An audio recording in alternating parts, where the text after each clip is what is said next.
je svijet bio mlad, a dani još nisu imali ime, ljudi su hodali zemlju bez riječi koje bi čuvale pamćenje.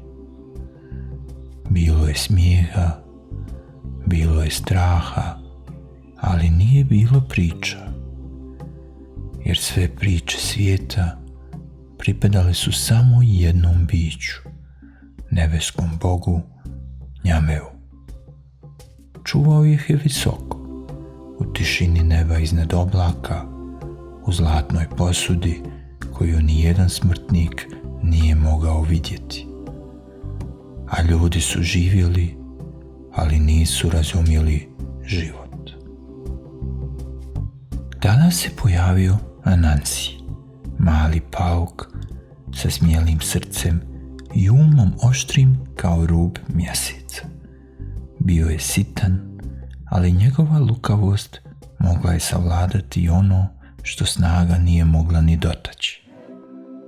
Gledao je ljude bez priča i rekao sebi: ako priče nose mudrost, onda one moraju pripadati ljudima. I zato je krenuo put neba, preko drveća što dodiruju oblake, preko vjetrova što nose miris svijeta, sve do kuće gdje prebiva Njame. Njame ga je posmatrao iz visine, zatečen hrabrošću malog stvorenja. Zašto dolaziš ovamo, Anansi? Upitao je. A pauk mu odgovori tihim, ali čvrstim glasom. Želim tvoje priče, želim da ih ljudi čuju i pamte. Njame se nasmejao, onim osmijehom koji pomjera oblake. Ako zaista želiš moje priče, onda mi donesi 3 stvorenja koja niko nikad nije uhvatio. Zmiju Ninija, pantera Oseboa i roj smrtonosnih osa Moboru. Kad mi donesiš sva 3, priče su tvoje. Bio je to zadatak koji bi se čak i najhrabriji ratnici odrekli. Ali Anansi se naklonio i krenuo putem koji vodi ne kroz snagu, nego kroz lukavstvo. Zmija u Nini bila je duga kao korijek najstarijeg baobaba i mudra kao tišina pred kišu. Anansi joj ne bi mogao ništa silom i zato joj je prišao sa igrom. Stao je pored potoka i pravio se da mjeri dugu palicu, raspravljajući sam sa sobom. Jesi li duža od zmije? Nisi. Možda jesi. Možda nijesi. O Nini radoznala izvila se iz trave. O čemu tu raspravljaš? Kažu ljudi da si velika, ali ova palica ti nije ni do pola. Volio bi to provjeriti. Zmija se ponosno ispružila, dovoljno duga da je pauk može mjeriti.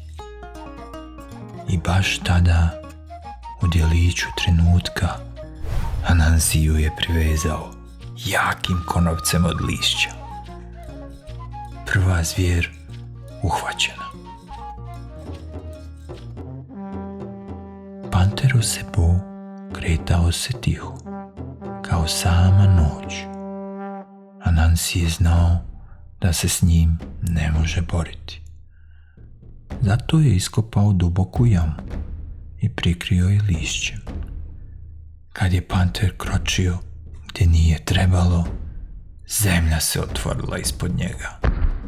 Anansi, izvuci me, zarežao je panter. Naravno, Osebo, naravno. Spustio mu je lozu, namjerno uvijenu i klizavu. Dok se panter borio da se izvuče, loza ga je sve dublje vezivala, dok nije ostao bespomoćan. Druga zvijer savladana. Najopasnije su bile osice Moboru. Njih ne savladava snaga, niti brzina, nego savršen trik. Anansi je uzeo veliku tikvu, kalabašu i napunio je vodom. Kad je prišao roju, viknuo je: kiša dolazi, velika, teška, silovita kiša. Ako ostanete vani, propast ćete. Sakrijte se u moju tikvu, unutra ste na sigurnome.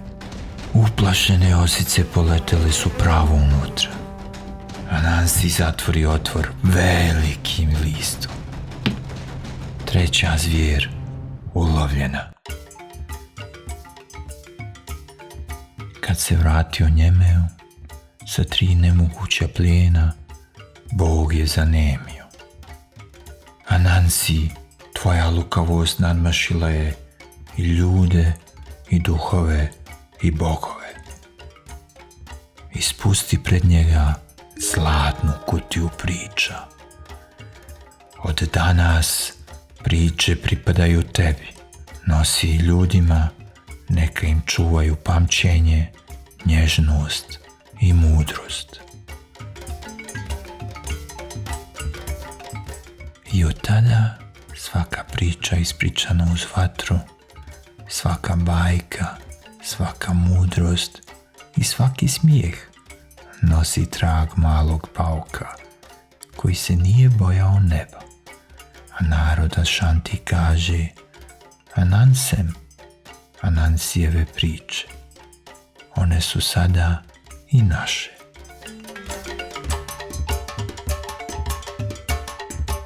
Ako vam je ova legenda donijela mrvu radosti, malo mudrosti i možda jedan iskren osmijeh, onda je Anansijev put stigao i do vas. Ako volite da putujete kroz mitove i predanja naroda svijeta, zapratite legende svijeta, jer svaka nova legenda počinje tamo gdje se prošla završila.